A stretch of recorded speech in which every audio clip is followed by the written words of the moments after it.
Hello, guys, welcome back to my channel. And today I will be talking about a very special book that has been close to my heart. The book is called Jane Eyre by Charlotte Bronte, and it has a number of movie adaptations and even audible adaptations. By adaptations, I mean a lot of narrators have given voice to this audiobook. A BBC radio drama has also been done on the same novel. And the thing is about this novel is that it's a classic for a reason. It's a classic because Jane Eyre has the signature Victorian language, the flowery ornamental language that has been the style of prose in the 18th century. Apart from that, the characters show a vividness, multiple dimensions, and a lot of substance for us to contemplate upon. Mrs. Reed, with her harsh judgment about young Jane, who lies on her deathbed regretting what she did to her, yet not able to embrace her or love her.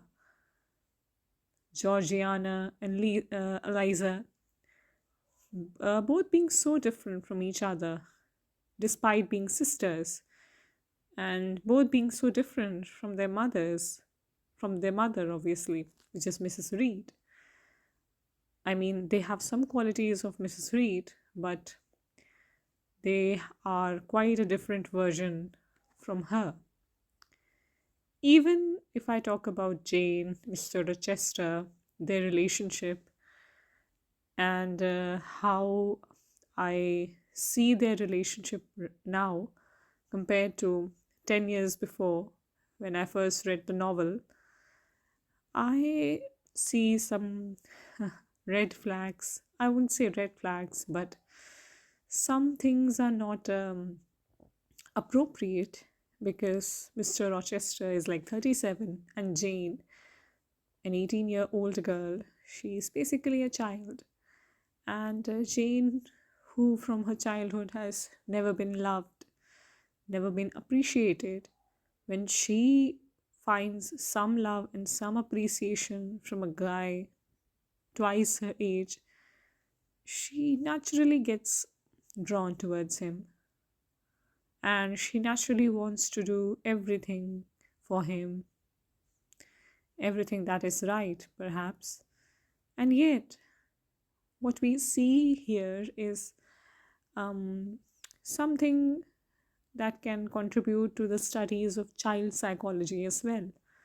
Young Jane, who was treated so badly by her relatives, who was not awarded for her good conduct, and who was always ridiculed when she finds some appreciation from a man who is way too experienced and way too old for her. She runs towards him and dedicates her whole life for him. And all the Victorian prose and a delicacy of writing, a delicacy of the language that has been used by Bronte can ease some of the conflicts that may arise in the minds of the readers.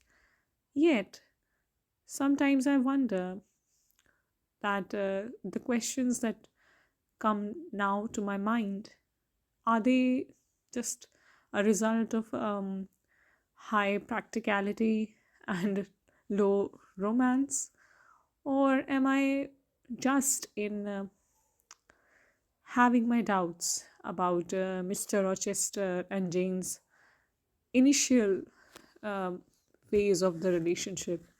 After the accident, I'm not quite sure, but all in all, I am not quite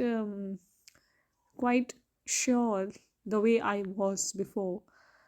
So that is that. Besides, I think classics have this way of communicating to us, because let us be really honest, it is difficult to delve into a classic, but I think the more difficult it is to get into a book, the more and longer you are invested in it, and the more it stays with you. And yeah, some that are some of my thoughts on this book.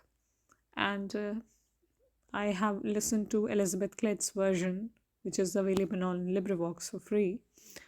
I have listened to the Tom Burke BBC radio dramatization, which is excellent. It's like a movie in your ears, with all the carriage doors and horses' hooves and light music, light background music, if one can say that, in an audible production. Besides, I have been listening to Juliet Stevenson's rendition of the same for the second time, that is. And each of all of the narrators have their own understanding, which is kind of reflected through their accents, through their voice, pitch, and general delivery of their dialogue, not only the technicalities, but also the instinctual way in which they portray these characters. So, all in all, I think that Jane Eyre is a classic worth investing in, and one can always be open to interpretations and debates.